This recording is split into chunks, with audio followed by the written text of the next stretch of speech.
નમસ્કાર દર્શક મિત્રો, આઈસીટી કો ફોર યુ ચેનલમાં આપ સર્વનું હું કૃપેશ નાયક હાર્દિક સ્વાગત કરું છું.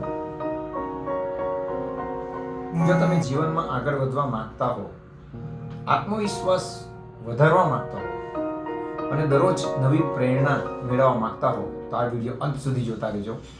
કારણ કે આજે જે આપણે વાત કરવા જઈ રહ્યા છીએ તે કદાચ તમારા વિચારવાની રીત બદલી નાખશે.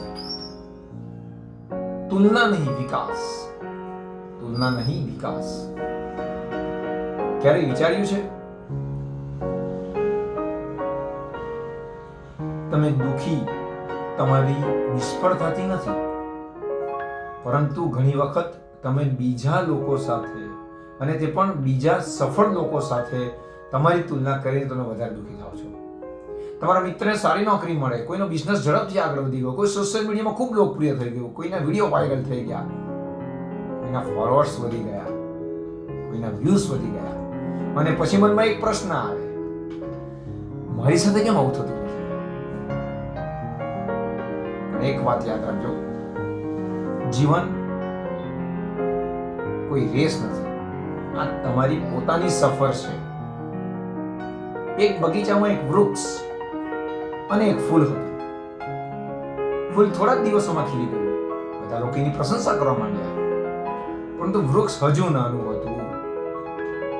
ફૂલને ખીલવામાં સમય નથી લાગતો, પરંતુ વૃક્ષને મોટા થતા વર્ષો લાગે છે. વૃક્ષે વિચાર્યું હું તો પાછળ રહી ગયો, પરંતુ વર્ષો વીતતા ગયા અને એ જ વૃક્ષ વટવૃક્ષ બનીને વિશાળ બની ગયું. હજારો લોકોને છાંયડો આપતું થઈ ગયું. ફૂલનું જીવન થોડા દિવસનું યાદ રાખે, પ્રશંસા ઘણી બધી પણ ટૂંક સમયમાં હતી, જ્યારે વૃક્ષનું અસ્તિત્વ વર્ષો સુધી ટક્યું. દરેક વ્યક્તિનો સમય અલગ અલગ હોય છે. કોઈ વહેલું ખીલે, કોઈ મોડું ખીલે છે, પણ એનો અર્થ એ નથી કે તમે પાછળ છો. યાદ રાખવા જેવી બાબતો છે. તુલના આનંદનો સૌથી મોટો ચોર છે, યાદ રાખજો. જો તમે તુલના કરશો ને તો આનંદનો સૌથી મોટો ચોર છે. બીજાને હરાવવાની આપણી ગાંડી ઘેલછા આપણને ઘણીવાર દુઃખ પહોંચાડે છે. બીજાને હરાવવાથી મોટી જીત નથી, પોતાની ગઈકાલને હરાવવો એ સાચી જીત છે. વૃક્ષ અને ફૂલ બંને સુંદર છે, છતાં બંને અલગ સમયે ખીલે છે. તમારી ગતિ ધીમી હોઈ શકે, પણ જો તમે અટક્યા નથી તો તમે પાછળ નથી. તમે જો અટકી જશો ને, ચોક્કસ તમે પાછળ પડવાના. થિયોડર રોઝવેલ્ટ એના શબ્દોમાં ખૂબ સરસ કહે છે, comparison is the thief of the Joy. Comparison is the thief of joy. અર્થાત તુલના આપણા આનંદ અને આત્મવિશ્વાસને ધીમે ધીમે ચોરી રહ્યો છે, યાદ રાખજો. આજે જો કોઈ તમારી કરતા આગળ દેખાતું હોય ને, તો તેની સામે જોઈને દુઃખી ન થતા. કારણ કે તમને તેની સફળતા દેખાય છે, પણ તેના સંઘર્ષોની રાતો નથી દેખાતી. તમારે માત્ર એક જ વ્યક્તિ સાથે સ્પર્ધા કરવાની છે. કોની સાથે ખબર છે? પોતાની જાત સાથે. હું કાલે આવો હતો તો આવતીકાલે હું બદલાઈશ, ચોક્કસ ચોક્કસ ને ચોક્કસ પરિણામ સુધરવાની શક્યતા રહેશે.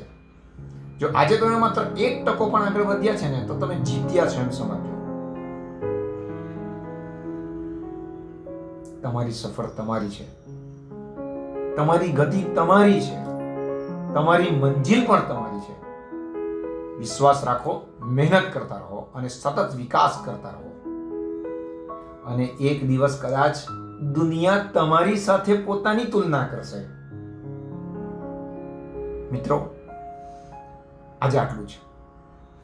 આ વિચાર તમને સ્પર્શી ગયો હોય તો આજથી એક નિર્ણય લેજો.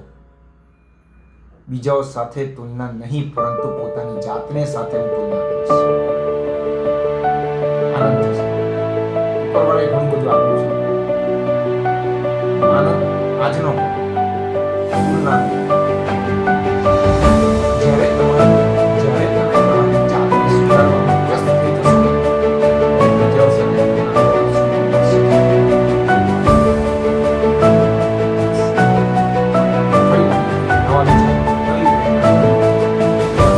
પસ્તાવો.